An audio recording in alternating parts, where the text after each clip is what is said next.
नमस्ते. माझं नाव केतकी देशपांडे आहे आणि आपण BPCS 184 किंवा BPCS 184 या विषयाबद्दल चर्चा करत आहोत. तर मग BPCS 184 हा विषय शालेय मानसशास्त्र असा आहे, स्कूल सायकॉलॉजी. आणि पहिले 2 ब्लॉक आपण बघितले आहेत.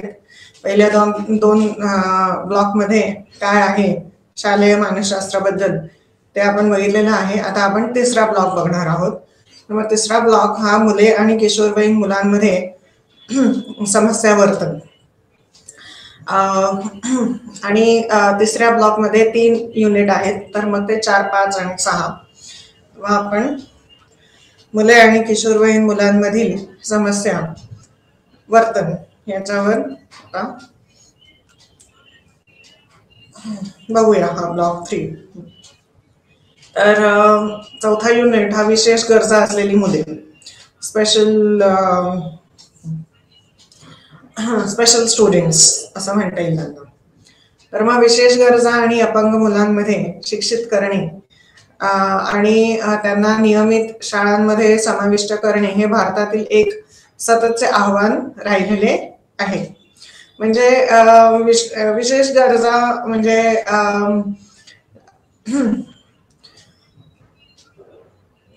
साधारणपणे म्हणजे काही जणांना दिसत नसतं, ऐकू येत नसतं, मग किंवा मग लिहायला जमत नसतं, वाचता येत नसतं म्हणजे त्यांना भाषा जमत असते पण बोलणं. तर मग असे विद्यार्थी जे असतात त्यांना विशेष गरजा असतात. त्यांना वेगळ्या पद्धतीने शिकवलं जातं. तर मग विशेष गरजा आणि अपंग मुलांना शिक्षित करणे आणि त्यांना नियमित शाळांमध्ये समाविष्ट करणे हे भारतातील एक सततचे आव्हान राहिलेले आहे. तर मग शारीरिक मानसशास्त्रीय किंवा शारीरिक संरचना किंवा कार्यांमध्ये तोटा किंवा असामान्यतेचा एक प्रकार हा दोष आहे. म्हणजे स्पेशल एज्युकेशन एड्स किंवा उपकरणांच्या मदतीने दुर्बलता दुरुस्त केली जाऊ शकते आणि यामुळे नेहमीच अपंगत्व येत नाही. हे दुरुस्त केली जाऊ शकते आणि मग अपंगत्व राहत नाही असं याचा अर्थ होतो. विशेष गरजा आणि अपंग मुलांना शिक्षित करणे आणि त्यांना नियमित शाळांमध्ये समाविष्ट करणे हे भारतातील एक सततचे आव्हान राहिलेले आहे. शारीरिक मानसशास्त्रीय किंवा शारीरिक संरचना किंवा कार्यांमध्ये तोटा किंवा असामान्यतेचा एक प्रकार हा दोष आहे. वेगवेगळी उपकरणांच्या मदतीने दुर्बलता दुरुस्त केली जाऊ शकते आणि यामुळे नेहमीच अपंगत्व येत नाही. म्हणजे आता ऐकायला सारखा येत नसेल तर मग ऐकायला यायला पाहिजे अशी उपकरणे मिळतात आणि मग ती उपकरणे मिळाली की मग एकदा ऐकायला आलं की मग बोलायला पण येऊ शकतं. तर मग म्हणजे वेगवेगळी उपकरणे आणि त्याने अपंगत्व येत नाही किंवा राहत नाही. तर अशक्तपणाचे परिणाम म्हणजे अपंगत्व आहे. म्हणजे बऱ्याच वेळा लोकांना किंवा विद्यार्थ्यांना म्हणजे पुरेसा आहार आणि पोषक आहार मिळाला नसेल तर मग अशक्तपणा येतो आणि अशक्तपणाचे परिणाम म्हणजे अपंगत्व. विशिष्ट गटातील लोकांद्वारे केल्या जाणाऱ्या क्रियाकलापांच्या सामान्य श्रेणीमध्ये येणारी कार्ये पूर्ण करण्याच्या क्षमतेच्या कमतरतेचा संदर्भ देते. विशिष्ट गटातील लोकांद्वारे केल्या जाणाऱ्या क्रियाकलापांच्या सामान्य श्रेणीमध्ये येणारी कार्ये पूर्ण करण्याच्या क्षमतेच्या कमतरतेचा संदर्भ देते. अपंगत्व किंवा अपंगत्वाचे परिणाम, म्हणजे अपंगत्व आणि त्या अपंगत्वाचे परिणाम काय होतात. त्याचा संदर्भ एखाद्या व्यक्तीच्या गैरसोयीशी आहे जो त्याच्या किंवा तिच्या वयानुसार, लिंग आणि शैक्षणिक स्थितीनुसार सामान्य भूमिका पार पाडण्यास असमर्थतेस कारणीभूत ठरतो. त्याचा संदर्भ एखाद्या व्यक्तीच्या गैरसोयीशी आहे जो त्याच्या किंवा तिच्या वयानुसार, लिंग आणि शैक्षणिक स्थितीनुसार सामान्य भूमिका पार पाडण्यास असमर्थतेस कारणीभूत ठरतो.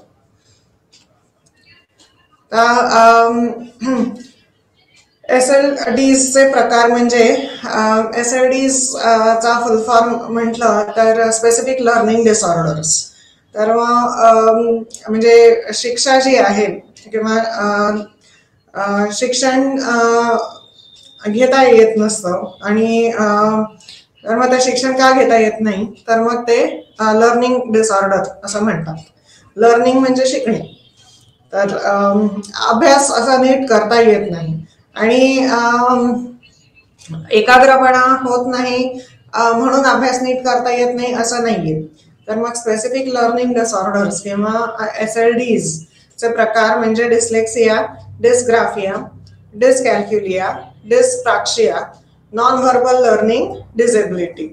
म्हणजे डिस्लेक्सिया, आता तारे जमीन पर हा सिनेमा आहे आणि तो बऱ्याच जणांनी बघितला पण असेल. तर मग ते ईशान नावाच्या मुलाला डिस्लेक्सिया असतो आणि मग डिस्लेक्सिया असला की मग ते अल्फाबेट्स किंवा सगळे असं शब्द नीट असे वाचले जाता येत नाहीत किंवा शब्द नीट कळत नाहीत, असा म्हणजे तो डिस्लेक्सिया आहे. आणि डिस्लेक्सिया बद्दल खूप चांगल्या प्रकारे, म्हणजे डिस्लेक्सिया म्हणजे काय हे खूप म्हणजे हे त्या सिनेमामध्ये दाखवलेलं आहे. तर मग डिस्लेक्सिया. डिस्ग्राफिया म्हणजे आलेख जे असतात, आलेख आणि आलेख म्हणजे आपल्याला काही दाखवायचं असेल तर बऱ्याच वेळा आलेखाच्या रूपात दाखवलं जातं. तर मग ते आलेख वाचता येत नाही, तो म्हणजे डिस्ग्राफिया. डिस्कॅल्क्युलिया, कॅल्क्युलेशन्स नीट करता येत नाहीत. म्हणजे 6 आणि 9 या आकड्यांमध्ये गडबड होते किंवा मग 5 आणि 3 या आकड्यांमध्ये गडबड होते. ते म्हणजे डिस्कॅल्क्युलिया. म्हणजे गणित हा विषय आवडत नाही आणि आवडत नसल्या म्हणजे आवडत का नाही तर मग गणित हा विषय सोडवता येत नाही, डिस्कॅल्क्युलिया ज्यांना असतो. आणि फक्त म्हणजे गणितामध्ये आता भूमिती पण आली, अल्जेब्रा पण आला, तर मग ते डिस्कॅल्क्युलिया. डिस्प्रॅक्सिया म्हणजे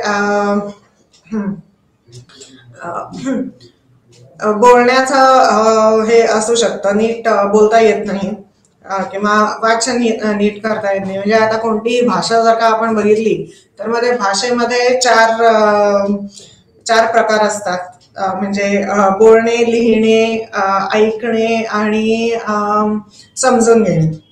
तर मग ते म्हणजे बोलणे, वाचणे, लिहिणे आणि समजून घेणे, ते म्हणजे डिस्प्रॅक्सिया. भाषा नीट समजत नाही. आणि मग नॉन व्हर्बल लर्निंग डिसेबिलिटी, तर मग हे कोणत्याही प्रकारच्या खेळामध्ये किंवा क्रीडा खेळामध्ये किंवा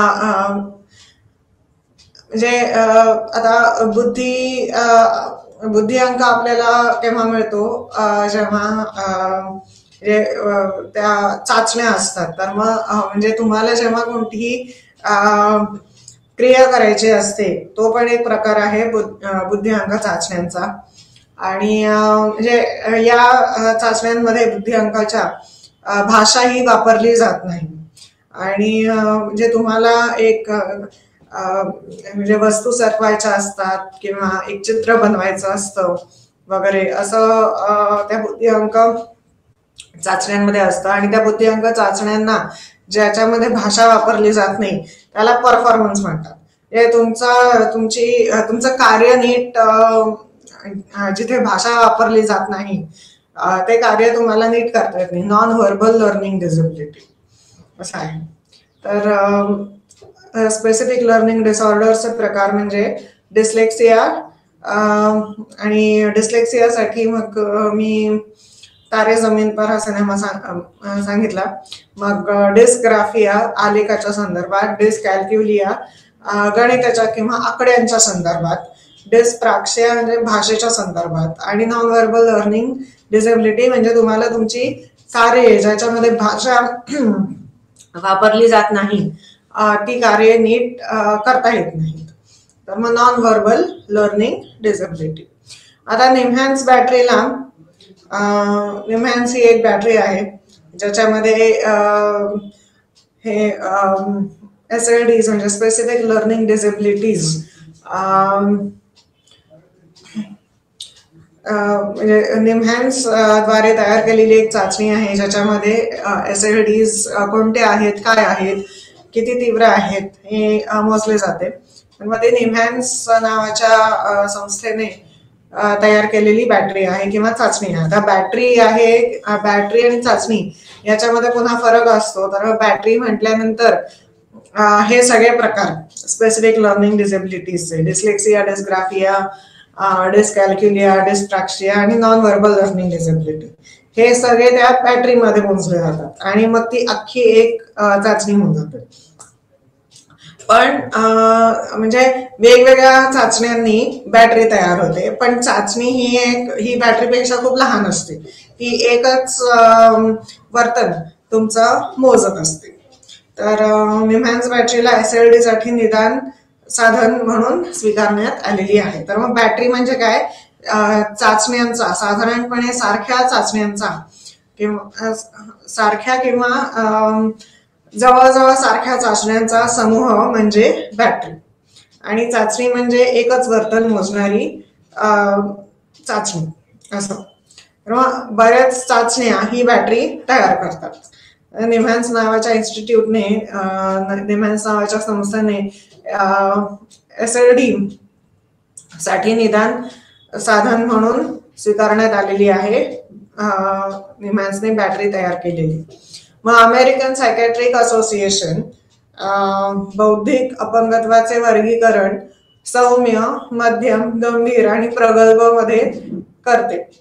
आणि हे अमेरिकन सायकॅट्रिक असोसिएशन 2000 साली बौद्धिक अपंगत्वाचे वर्गीकरण हे या 4 स्तरांमध्ये केलेले आहे अमेरिकन सायकॅट्रिक असोसिएशनने. आपण आता ते 4 स्तर बघणार आहोत काय असतात. तर म्हणजे 100 हा सामान्य बुद्धिअंक आहे, इकडे लिहिलेले IQ स्कोर. तर मग हे किती 68% जगातले 68% लोकांचा बुद्धिअंक सामान्य असतो असं म्हणता येईल. आणि उजव्या बाजूला म्हणजे जास्त बुद्धिअंक 115, 130, 145 दाखवलंय. आणि डाव्या बाजूला 85, 70, 55 वगैरे असं म्हणजे सामान्य जे आहे ते सर्वात जास्त लोकसंख्या त्याने व्यापलेली आहे. 34% उजव्या बाजूला आणि 34% डाव्या बाजूला, आणि म्हणून मग ते 68% होतात. तर मग आता 100 ते 115 हे 34% जनसंख्या आहे जगातली. आणि मग 115 ते 130 हे 14% आहे. मग 130 ते 145 2% आहे. आणि 145 च्या वरती ते खूपच शुल्क म्हणजे 0.1% असं आहे. आणि मग हे जे आहे या म्हणजे यांना जिनियस असं म्हणता येईल. आणि आता असे म्हणजे जगामध्ये असे फार कमी असतात, पण साधारणपणे त्यांचा बुद्धिअंक 168 160 वगैरे असा असतो. तर आणि आता डाव्या बाजूला 85 ते 100 हा 34% जगाची जनसंख्या आहे. मग 70 ते 85 ही 14% आहे. आणि 55 ते 70 ही 2% आहे. आणि 55च्या पण खाली ते पण 0.1% असं आहे. तर मग म्हणजे बौद्धिक अपंगत्व जे म्हटलं आहे आणि त्याचं वर्गीकरण हे डाव्या बाजूला या आलेखाच्या आपल्याला दिसतं. आणि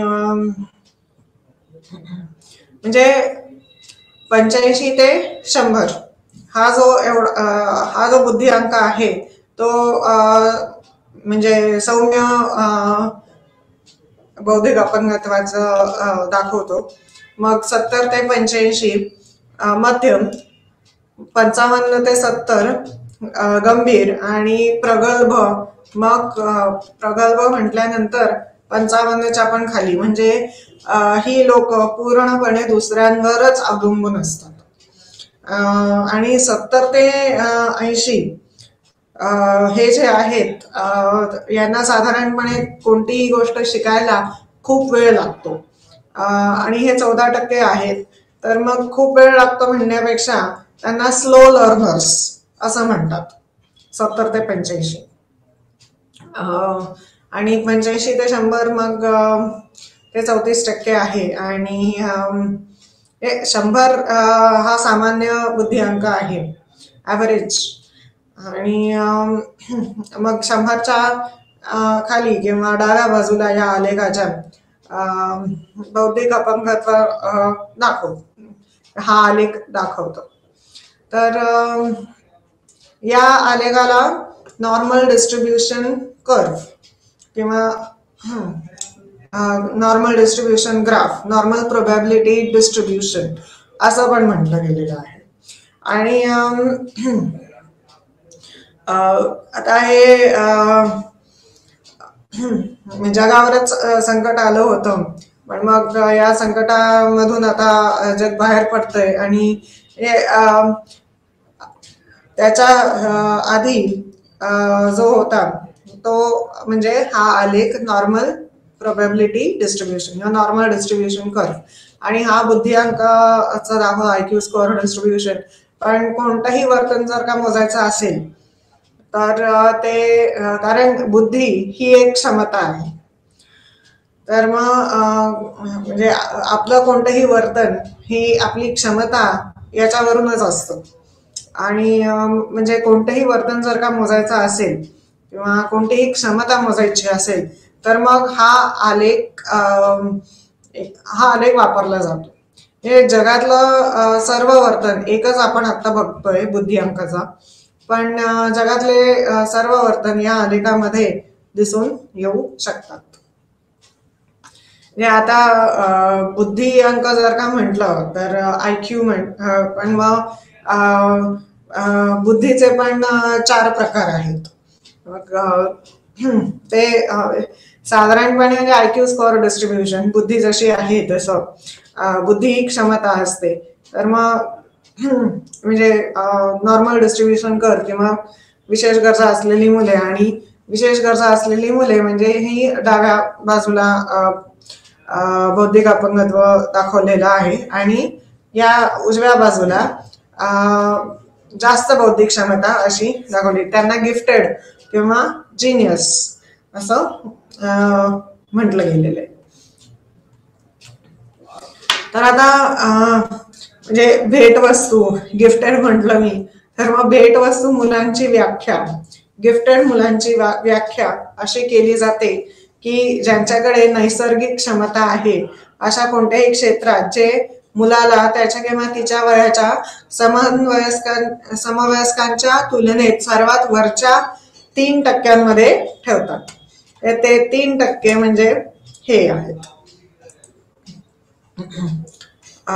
हा जो 2% भाग दिसतो 130 ते 145 किंवा 3 इडियट्स हा पण सिनेमा बघितला असेल आणि त्याच्यामध्ये 6वीतला मुलगा हा 10वीतली गणित सोडवतोय आणि ती बरोबर पण येतात. तर मग त्या मुलाला गिफ्टेड असं म्हणता येईल. मग गिफ्टेड मुलांची व्याख्या अशी केली जाते की ज्यांच्याकडे नैसर्गिक क्षमता आहे अशा कोणत्याही क्षेत्रात जे मुलाला त्याच्या किंवा तिच्या वयाच्या समवयस्काच्या तुलनेत सर्वात वरच्या 3% ठेवतात.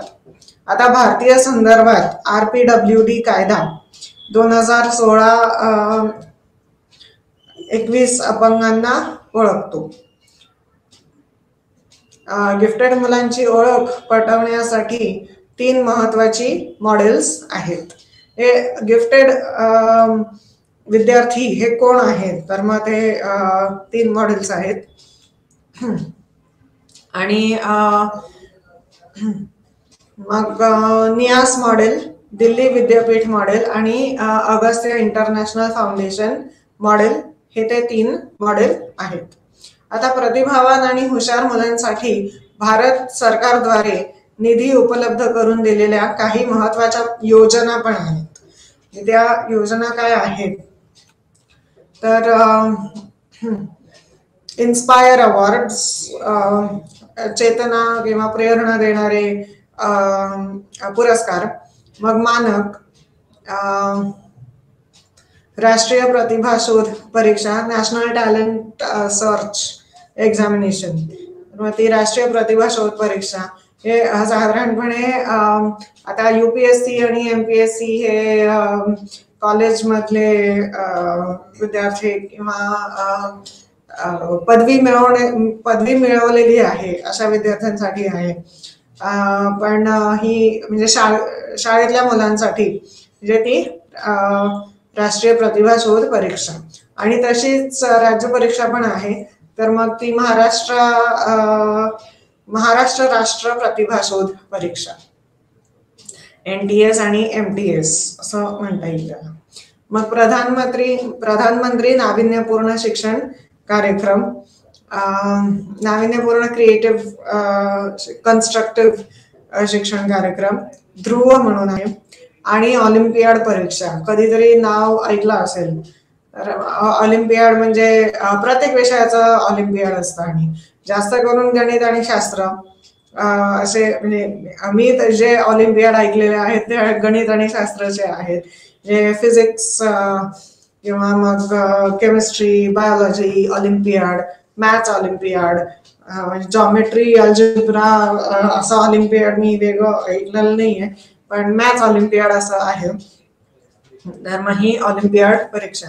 भाषा आणि सोशल सायन्सेस यांचे ऑलिम्पियाड असतात का, म्हणजे असू शकतील, मला त्याच्याबद्दल एवढी माहिती नाहीये, पण ऑलिम्पियाड परीक्षा. मग गिफ्टेड एज्युकेशन प्रोजेक्ट आणि नवोदय विद्यालय, जवाहर नवोदय विद्यालय ग्रामीण भागासाठी ही योजना आहे, नवोदय विद्यालय. तर मग प्रतिभावान आणि हुशार मुलांसाठी भारत सरकारद्वारे निधी उपलब्ध करून दिलेल्या काही महत्वाच्या योजना या आहेत. इन्स्पायर अवॉर्ड्स, मानक, राष्ट्रीय प्रतिभा शोध परीक्षा, प्रधानमंत्री नाविन्यपूर्ण शिक्षण कार्यक्रम, ध्रुव, ऑलिम्पियाड परीक्षा, gifted education project, Navodaya Vidyalaya, Jawahar Navodaya Vidyalaya ग्रामीण भागासाठी योजना. मग विशेष शिक्षणातील एका शालेय मानसशास्त्रज्ञाची भूमिका शिक्षण विषयक धोरणे तयार करणे आहे, ज्यासाठी लक्ष आहे इष्टतम शिक्षण, सल्लामसलत सेवांमध्ये व्यस्त राहणे, मग पालकांना रेफरल प्रदान करणे, पुढील मूल्यांकनासाठी, म्हणजे पालकांना रेफरल प्रदान करणे पुढील मूल्यांकनासाठी, विशेष गरजा असलेल्या मुलांसाठी हस्तक्षेप योजना. तर आता म्हणजे विशेष गरजा असलेली मुले या युनिटमध्ये योजना, आलेख हे आपण सगळं बघितलं आणि आता त्याच्या महत्वाच्या संकल्पना पण बघणार आहोत.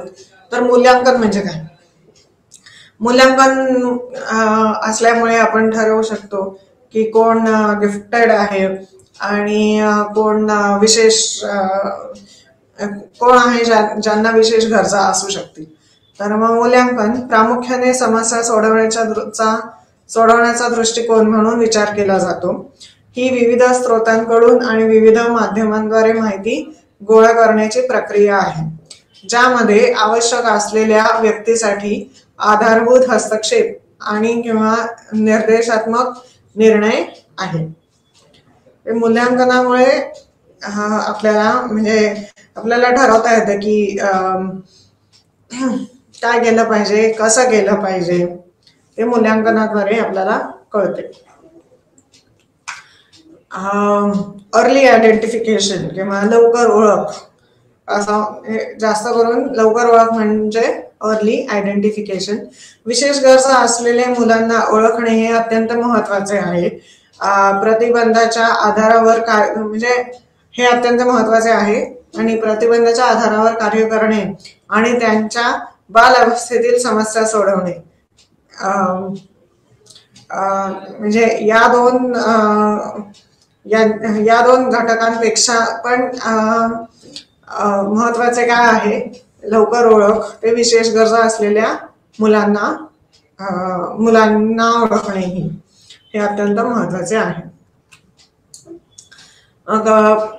पृथक्करण, जेव्हा विशेष गरजा असलेल्या मुलांचे शिक्षण एका विशेष शाळेच्या स्थापनेप्रमाणे वेगळ्या वातावरणात दिले जाते तेव्हा हे घडते.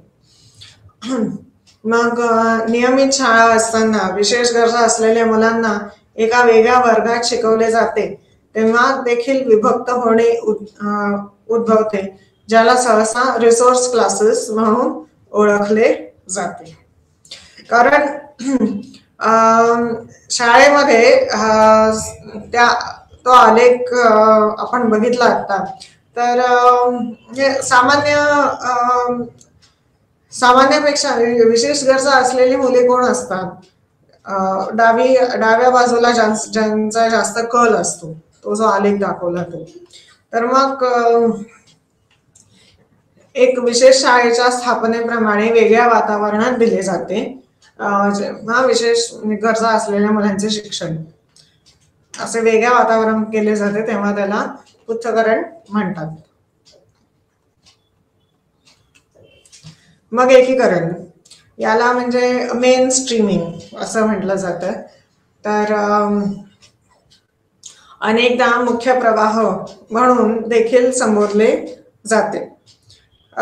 तर मग विशेष गरजा असलेल्या मुलांना शैक्षणिक सेवांच्या वितरणात कोणताही बदल न करता नियमित वर्गात आणले जाते.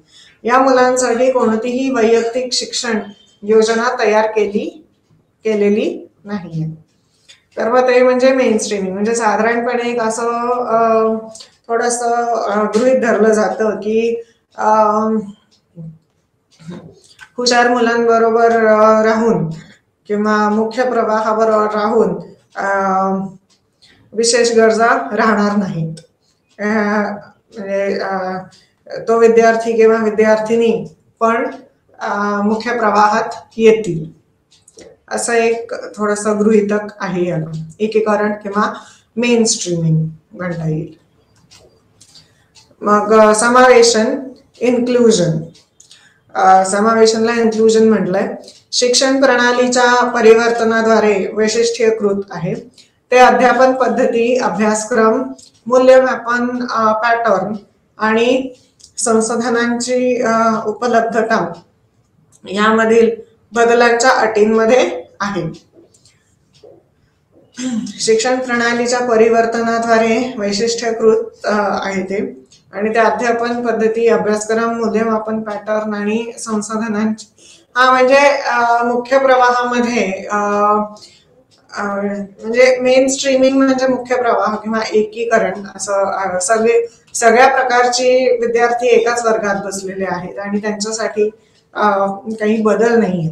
पण समावेशनमध्ये तर ते अध्यापन पद्धती म्हणजे इन्स्ट्रक्शन मेथड, अभ्यासक्रम, मूल्यमापन पॅटर्न आणि संसाधनांची उपलब्धता यामधील बदलांच्या अटींमध्ये आहे. तर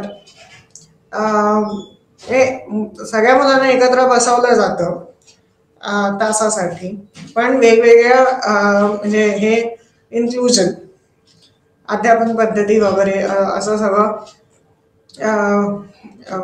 दिलं जातं. म्हणजे एका वेळेस एक अध्यापन पद्धत देतात किंवा वापरली जाते, पण ती म्हणजे विशेष मुलांसाठी वेगळी जेव्हा ती वापरली जाईल तेव्हा ती सर्व मुलांसाठी असेलच, असं आहे. हे आता 45 मिनिटांचा एक तास असेल, त्या 45 मिनिटांमध्ये किंवा विशेष गरजा असलेली मुले आणि जी अध्यापन पद्धत असेल त्या 45 मिनिटांसाठी, ती म्हणजे ते सर्व त्या तासामध्ये असलेल्या सर्व मुलांसाठी तीच एक मग ते म्हणजे सगळ्या मुलांना विशेष गरजा असतीलच असं नाही, असं. तर मग ते समावेशन म्हणजे इन्क्लुजन. मग जागतिक विकास विलंब, ग्लोबल डेव्हलपमेंट इंडेक्स, पण लेट इंडेक्स असं म्हणता येईल. विकासाच्या खालील क्षेत्रांमध्ये 2 किंवा अधिक क्षेत्रांमध्ये लक्षणीय विलंब झाल्याचे दिसून येते. हे विकास व्हायला वेळ लागलेला आहे. तर मग ग्रॉस आणि फाईन मोटर मुवमेंट किंवा हालचाल, म्हणजे मोटर म्हटल्यानंतर म्हणजे स्नायू वगैरे आपण म्हणू शकतो. म्हणजे आपण बोलतो, चालतो, पळतो, खातो, हे सगळे ऐकतो हे किंवा बघतो, हे सगळे मोटर हालचाली आहेत. आणि मग या ज्ञानेंद्रिय आपल्या तेवढ्या विकासात्मक झालेल्या असतात, पण म्हणजे काही मुलं बराच वेळ लागतो तरी पण भोबे बोलत असतात. तर असं म्हणजे ते ग्रॉस आणि फाईन मोटर मुवमेंट, म्हणजे खेळणी अजून वापरता येत नाहीत, हाताळता येत नाहीत. तर मग ग्रॉस आणि फाईन मोटर मुवमेंट.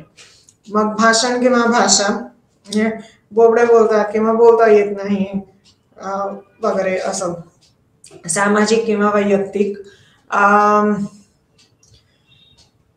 वैयक्तिक विकासाला वेळ लागलेला असतो, आणि सामाजिक म्हणजे समाजामध्ये किंवा समाजाचे नियम पालन करणे वगैरे एवढं अजून नीट जमत नसतं, असं आहे.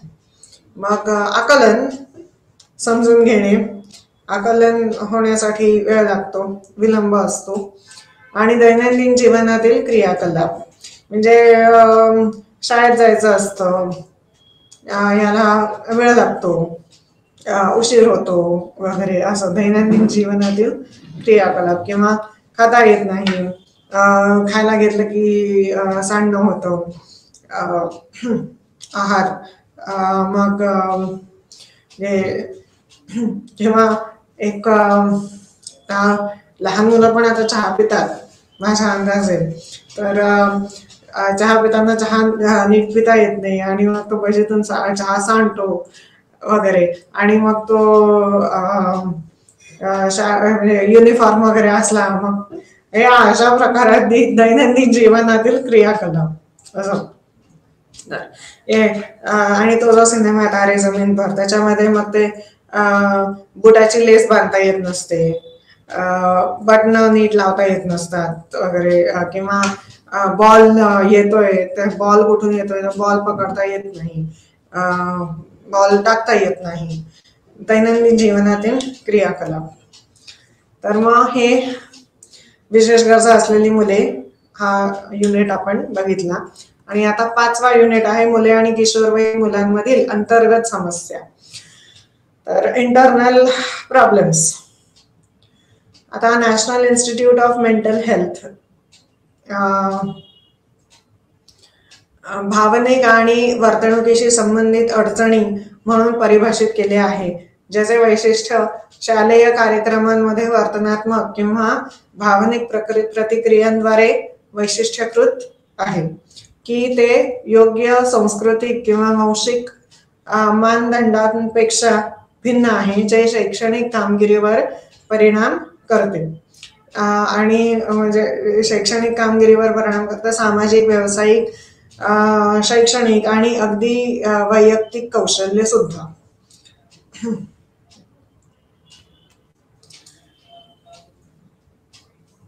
निमहॅन्स मी म्हटलं तर मग ते national institute of mental health and sciences असं आहे निमहॅन्स.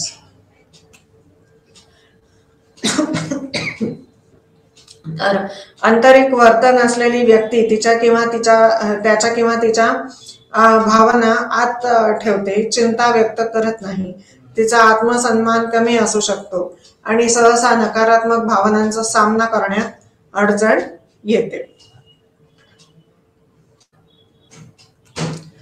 आता नैराश्य हे सर्वसाधारणपणे लक्षणांद्वारे वैशिष्ट्यीकृत आहे.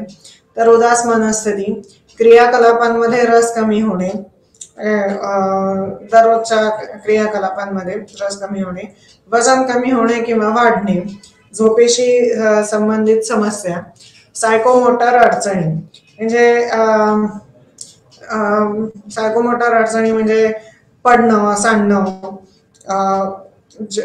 तर मग ते सायकोमोटर म्हणजे ती वस्तू असू दे नाही तर स्वतः व्यक्ती असू दे, असं सायकोमोटर अडचणी. मग थकवा, फटीग म्हणता येईल त्याला, निर्णय घेण्यात अडचण आणि अपराधीपणाची भावना आणि मृत्यूबद्दलचे विचार.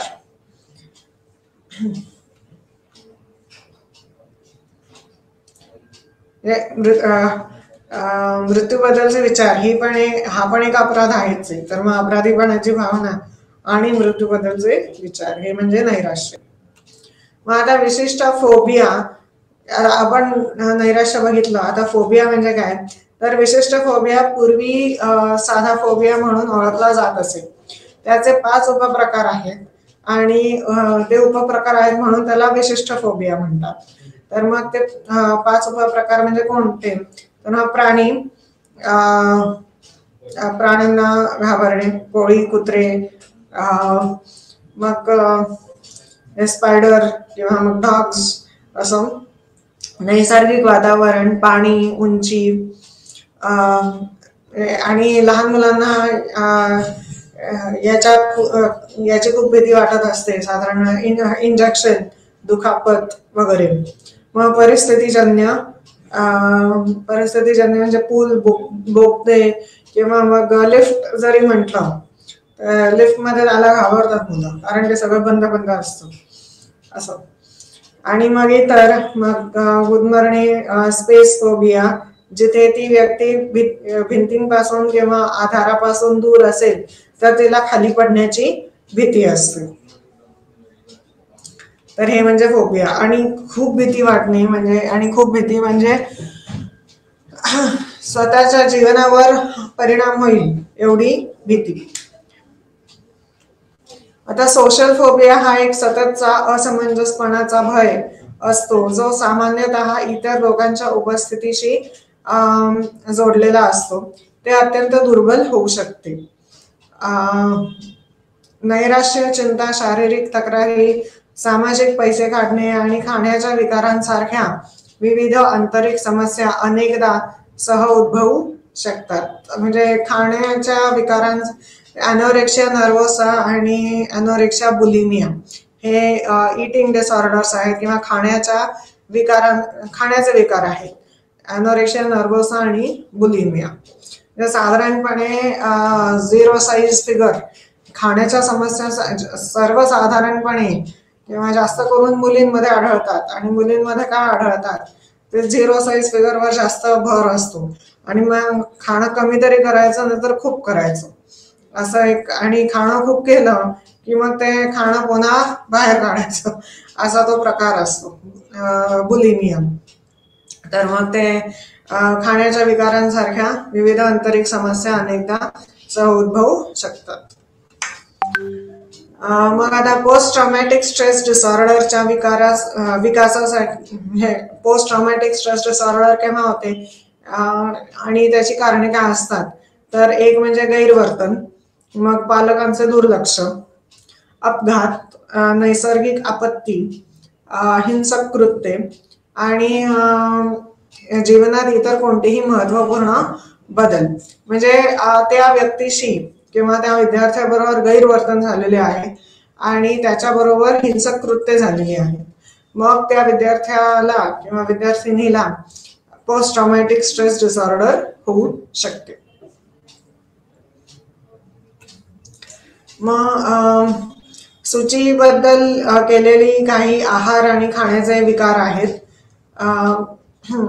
मग अनोरेक्शिया नर्वसा मी आता म्हटलं, खायचंच नाही असं येते, किंवा दिवसभरामध्ये अगदी थोडंसं काहीतरी खायचं, त्याला अनोरेक्शिया नर्वसा म्हणतात. बुलिमिया नर्वसा, खूप खाणं झालं की मग केवढं खाल्लं मी असं होऊ शकतं आणि उगाच एवढं खाल्लं, एवढं नको होतं खायला, आणि मग ते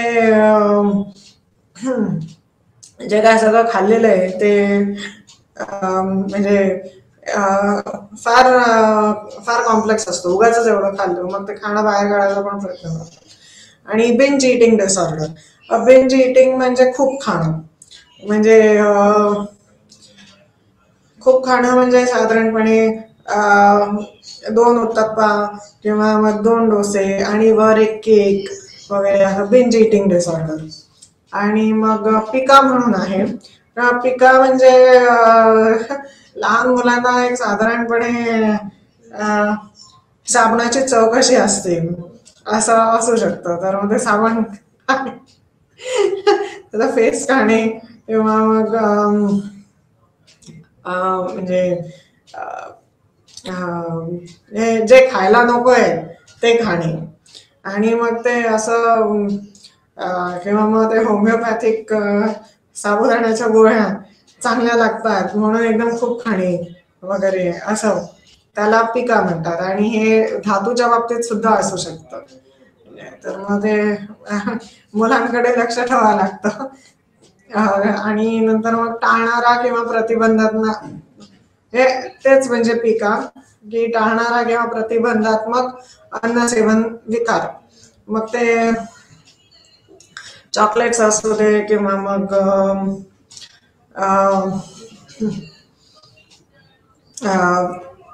जास्त करून आता लहान मुलांच्या बाबतीत चॉकलेट असं म्हणता येईल, किंवा आता हे सॉफ्ट ड्रिंक्स निघालेले, पेप्सी, थम्सअप, कोका कोला वगैरे, टाळणारा किंवा प्रतिबंधात्मक अन्न सेवन विकार. किंवा मग हे चिप्स पण खूप खातात मुलं, तर मग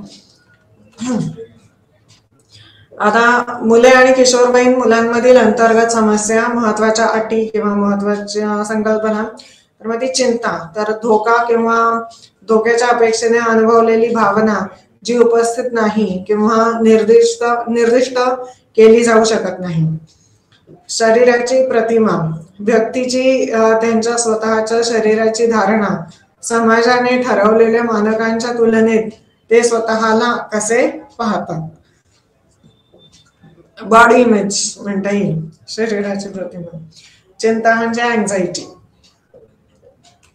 मग सामान्यीकृत चिंता विचार, जीवनातील विविध घटना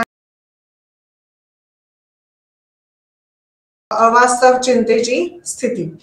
मग आता फोबिया म्हणजे एखाद्या विशिष्ट वस्तू किंवा परिस्थितीची सतत आणि असमानता भीती, जी व्यक्तीला थोडासा किंवा कोणताही वास्तविक धोका दर्शवत नाही. पोस्ट ट्रॉमॅटिक स्ट्रेस डिसऑर्डर, अशी स्थिती जी एखाद्या आघातजन्य घटनेनंतर विकसित होते.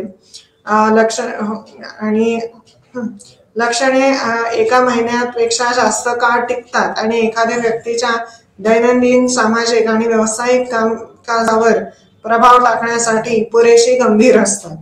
जे व्यक्ती नीट काम करू शकत नाही, प्रभाव कोणता टाकला जातो तर मध्ये नीट काम करू शकत नाही, आणि पुन्हा पुन्हा त्या घटनेची आठवण आणि पुन्हा म्हणजे आठवण म्हणण्यापेक्षा सुद्धा ती घटना पुन्हा घडतीये असा भास होणे किंवा असं वाटणे, ज्या व्यक्तीला पोस्ट ट्रॉमॅटिक स्ट्रेस डिसऑर्डर आहे.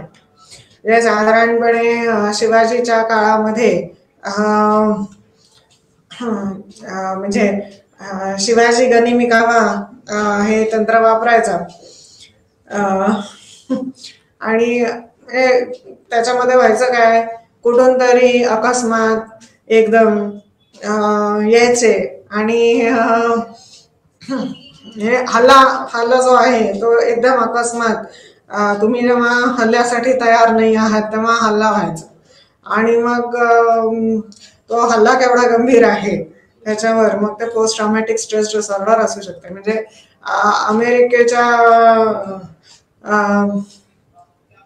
अमेरिकेच्या सैन्याला पोस्ट ट्रॉमॅटिक स्ट्रेस डिसऑर्डर झाला होता व्हिएटनाम युद्धानंतर.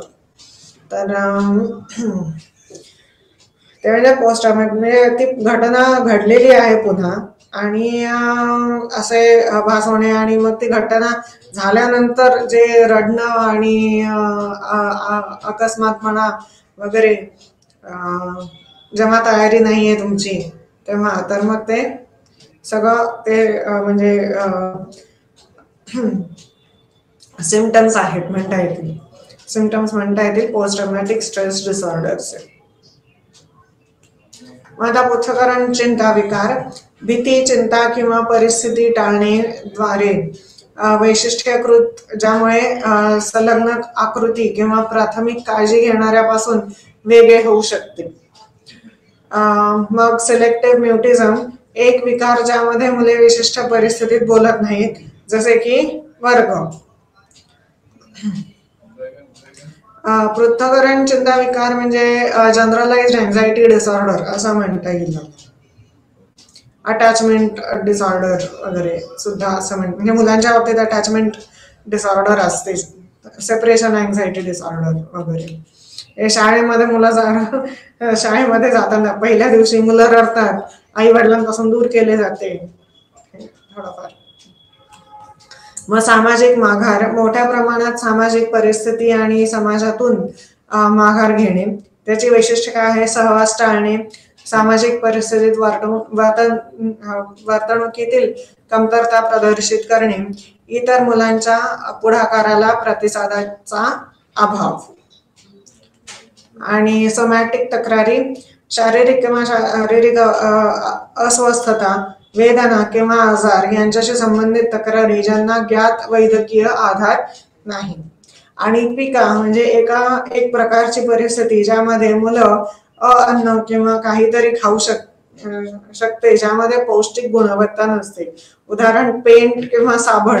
आता पेंटचा वास एखाद्या मुलाला आवडू शकतो, हे आपण पेंट खाऊन बघूया असं वाटू शकतं. तर पेंट किंवा साबण इत्यादी म्हणून, किंवा बर्फ सुद्धा संभाव्य धोकादायक पदार्थ म्हणजे धातू सुद्धा असू शकतो ह्याच्यामध्ये. आणि आता 6वा युनिट म्हणजे शालेय मुलं आणि किशोरवयीन मुलांमधील समस्यांचे बाह्यीकरण, एक्सटर्नलायझेशन. आता वर्तणुकीशी संबंधित समस्यांचे बाह्यीकरण म्हणजे मुलांच्या बाह्य वर्तनातून प्रकट होणाऱ्या समस्यांचा संदर्भ. ते बाहेरील वातावरणावर नकारात्मक कृती करत असलेले मूल प्रतिबिंबित करू शकतं. मग उदाहरणार्थ व्यत्यय आणणारं, आवेगपूर्ण, अतिक्रियाशील किंवा आक्रमक असणे. मग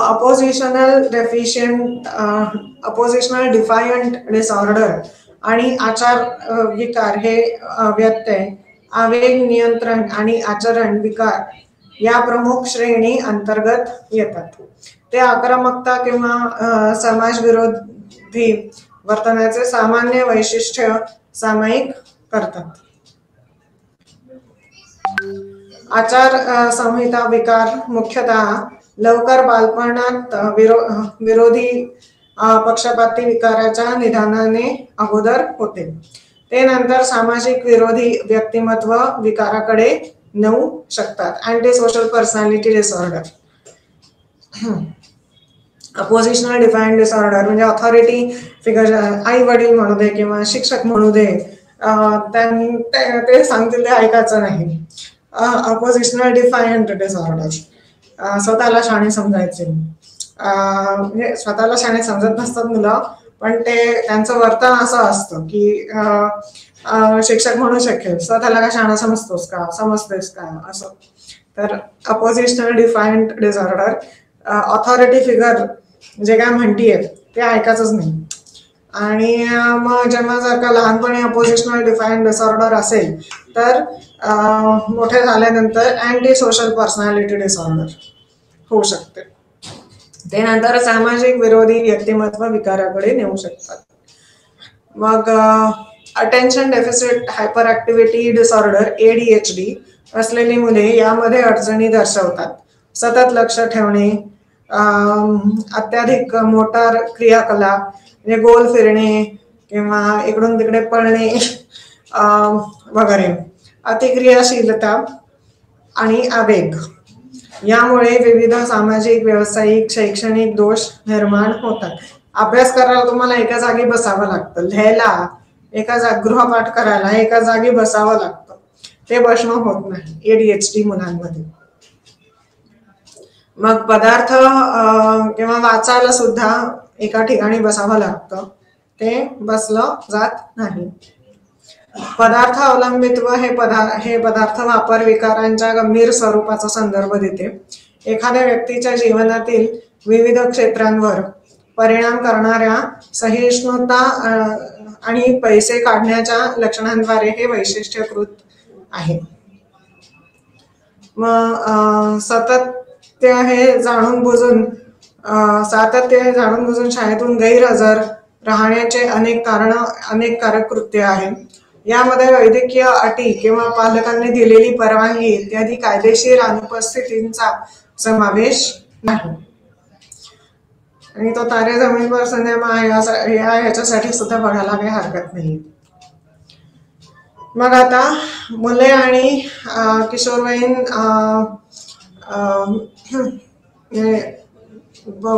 पौगंड अवस्थेतील समस्यांचे वाहीकरण या महत्वाच्या अटी काय आहेत याच्यातल्या, तर विरोधी पक्षपाती विकार, सतत विरोधक, अवज्ञाकारी आणि प्रतिकूल वर्तनाच्या उपस्थितीने वैशिष्ट्यीकृत आहे, दिशेने आहे. आचरण विकार, सामाजिक नियमांचे आणि इतर लोकांच्या अधिकारांचे उल्लंघन करणाऱ्या वर्तनाचा पुनरावृत्ती आणि सततचा नमुना.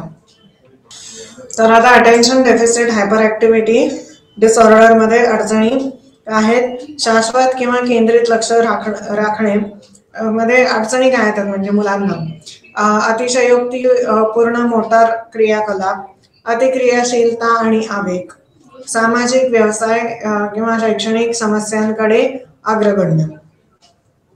ADHD किंवा attention deficit hyper activity disorder.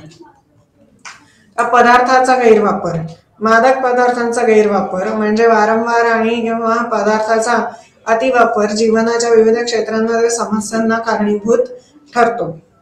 मग पदार्थ अवलंबित्व, सहिष्णुता आणि माघार घेण्याची लक्षणे जी जीवनाच्या विविध क्षेत्रांवर परिणाम करू शकतात, ज्यामुळे लक्षणीय तणाव निर्माण होतो.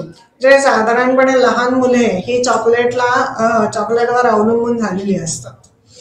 आठवड्यातून किंवा दिवसातून वगैरे कितीतरी वेळा असं त्यांना चॉकलेट हे लागतच असतं. आणि वेगवेगळे कॅडबरी वगैरे पण निघालेले आहेत, तर मग दात किडणे आणि मग सतत चॉकलेट वगैरे असं लहान मुलांच्या संदर्भात अवलंबित्व असेल तर मग ते चॉकलेटवर जास्त असतं, असं एक आहे. तर आपण नंतर पुन्हा भेटूया. धन्यवाद.